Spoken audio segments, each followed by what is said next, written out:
Hello friends, Indian recipe ఇన్ఫోకి స్వాగతం.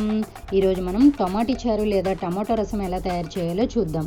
ఇప్పుడు ముందుగా మనం ఒక కుక్కర్ తీసుకొని అందులో ఒక 1/2 కిలో వరకు టమాటీలు, అలాగే కొద్దిగా చింతపండు, పసుపు, అలాగే కొద్దిగా ఉప్పు వేసుకోవాలి. ఇవి వేసుకున్న తర్వాత టమాటీలు ఉడకడానికి ఎంత వాటర్ అయితే సరిపోతుందో అంత వాటర్ని వేసుకొని ఒకసారి కలిపి మూత పెట్టుకొని ఒక 3 లేదా 4 విజిల్లు వచ్చేంత వరకు ఉడికించుకోవాలి. చూడండి, ఈ విధంగా మూత పెట్టుకుని ఉడికించుకున్న తర్వాత ఇప్పుడు మనం ఒక మిక్సీ జార్ తీసుకొని అందులో ఎండుమిరపకాయలు, అలాగే ధనియాలు, అలాగే జీలకర్ర, అలాగే ఇందులోనే మనం ఎండు కొబ్బరి, అలాగే వెల్లుల్లి రెమ్మలను కూడా వేసుకొని మిక్సీ పట్టుకోవాలి. చూడండి, ఈ విధంగా పౌడర్లా, అంటే మనకి మరీ మెత్తగా నలగాల్సిన అవసరం లేదు, ఈ విధంగా పొడిలా ఉంటే సరిపోతుంది. ఇప్పుడు ఇంతలోగా మనం కుక్కర్లో టమాటీలు పెట్టాం కదా, అవి ఉడికాయి కాబట్టి మనం వాటిని ఈ విధంగా పప్పు గుత్తుతో స్మాష్ చేసుకోవాలి. చూడండి, ఈ విధంగా పప్పు గుత్తుతో స్మాష్ చేసుకున్నట్లుగా అయితే టమాటీలో ఉన్న రసం అంతా మంచిగా దిగిపోతుంది. కాబట్టి ఈ విధంగా స్మాష్ చేసుకున్నాక మనం వడపోత జాలి ఉంటుంది కదా, కొద్దిగా పెద్ద సైజులో ఉన్న వడపోత జాలి తీసుకొని ఆ వడపోత జాలీలో ఈ టమాటీ రసం వేసి మనం మంచిగా వడపోసుకున్నట్లుగా అయితే మనకి రసం అంతా మంచిగా దిగిపోతుంది. చూడండి, ఈ విధంగా ఈ టమాటీ రసాన్ని వేసుకున్నాక కొద్దిగా కదిపి మనం ఇందులోనే మనకి ఈ టమాటీ రసానికి ఎంత వాటర్ అయితే సరిపోతుందో అంత వాటర్ని యాడ్ చేసుకోవాలి.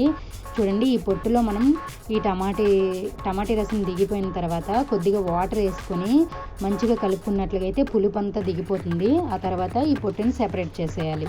చూడండి, ఈ విధంగా కలుపుకుంటూ మనం ఈ పొట్టుని సెపరేట్ చేసుకోవాలి. మనకి టమాటీ రసం అనేది మరీ పలచుగా ఉంటే బాగోదు కాబట్టి కొద్దిగా చిక్కగా ఉన్నట్లుగానే మనం చూసుకోవాలి. చూడండి, మరీ పలచుగా ఉన్నా బాగోదు. ఇప్పుడు మనం ఈ విధంగా ప్రిపేర్ చేసి పెట్టుకున్న తర్వాత మనం పోపు రెడీ చేసుకోవాలి. స్టవ్ మీద ఒక గిన్నె పెట్టుకొని అందులో తగినంత నూనె వేసుకోవాలి.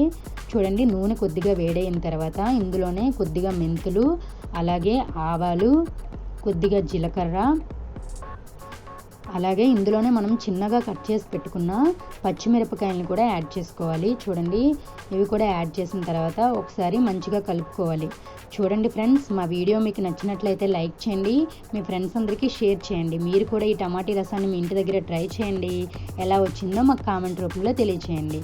చూడండి, ఈ పచ్చిమిరపకాయలు కొద్దిగా వేగిన తర్వాత ఇందులోనే మనం సన్నగా తరిగి పెట్టుకున్న ఉల్లిపాయలను కూడా వేసుకొని ఒకసారి మంచిగా కలుపుకోవాలి. ఉల్లిపాయలు కొద్దిగా వేగిన తర్వాత ఇందులోనే మనం ముందుగా ప్రిపేర్ చేసి పెట్టుకున్నాం కదా ఎండు కొబ్బరి పొడి, ఆ పొడిని కూడా వేసుకొని ఒకసారి మంచిగా కలుపుకోవాలి. వీటిని కొద్దిగా వేగనివ్వాలి, ఎందుకంటే మనం అన్ని పచ్చివే యాడ్ చేసి పొడి చేసుకున్నాం కాబట్టి.